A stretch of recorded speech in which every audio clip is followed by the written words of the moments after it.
ازيكم عاملين ايه؟ انا زياد وده فيديو جديد. النهارده هنتكلم عن اكتر المشاهد العبثيه في السينما والدراما المصريه. اتفضلي يا حبيبتي. اول مشهد معانا حاجه طبيعيه جدا، واحده دخلت على واحد ما تعرفوش الحمام، دي حاجه عاديه وبتحصل طبعا.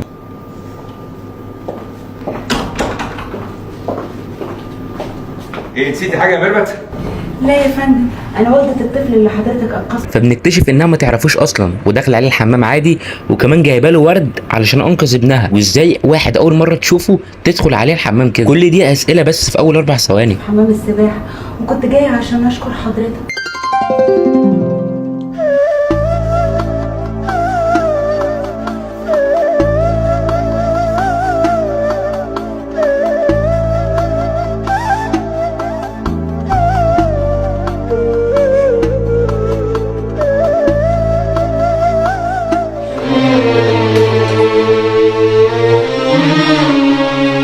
بعيدا عن المؤثرات الصوتيه العباسيه ديت ولغه الحواجب اللي بيتكلموا بيها، بس دي مش رياكشنات صادمه خالص، دي رياكشنات واحده عايزه تعطس. المهم بنكتشف ان ابوها، وفجاه الكادر بيتغير وبنلاقيها بتنط في كرشه حرفيا. ده اكيد مش حضن.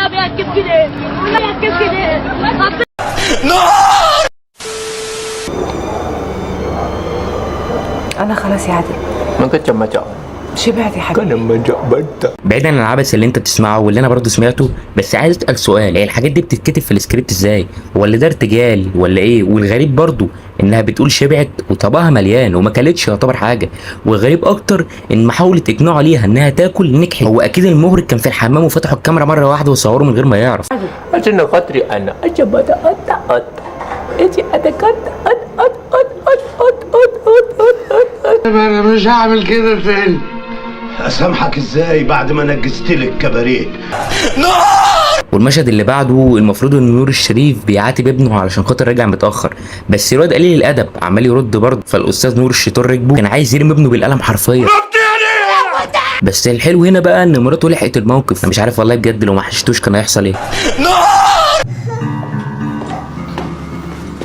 الله، انت هتشتغل انت كمان ولا ايه؟ ايه المستقبل اللي انا عايش فيه ده؟ تعالى يا اخي شوف ابنك.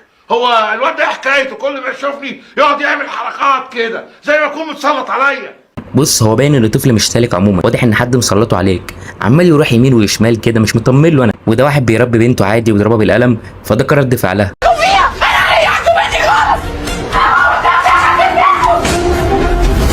رد فعل طبيعي طبعا، كلنا لما بنتخانق مع بعضنا بنعمل كده. انا انتحرت مرتين بالطريقه دي. هي مش قالت مش هقعد لكم فيها، هي حرفيا مش تقعد فيها. قول لاخوك بقى على اسم اللعبه بتاعتك عشان هو اللي هيجيبها لك.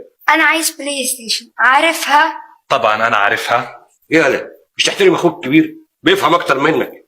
يلا يا سعيد احسن ده جيل يعلم بيه ربنا. لا الواد ده قليل الادب، ايه بلاي ستيشن؟ امال لو كان قال له ايفون كان قام عليه حد. ايه الحكايه؟ مين انت؟ عايز ايه؟ بالراحه عليا يا عمي.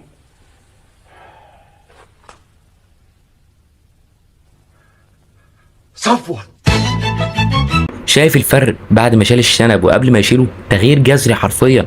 بعيدا عن العبث اللي مضايقني ان اللي قدامه اتصدم فعلا، هو ولا عرفه من صوته ولا من هيئته، هو عرفه لما شال الشنب. والمضحك اكتر ان هو عنده شنب اصلا. بيبقى عندي مشكله مع اللي بيتصدم اكتر من المتخفي نفسه، وبيبقى عندي مشكله اكتر مع المخرج اللي شايف كل ده وساكت. اخويا منصور هو فين منصور؟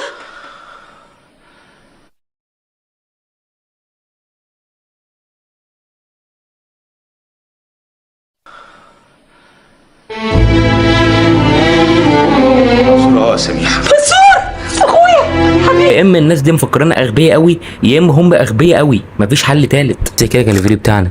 لو الفيديو عجبك اعمل لايك وشير في القناه وفعل زر الجرس عشان يوصلك كل جديد.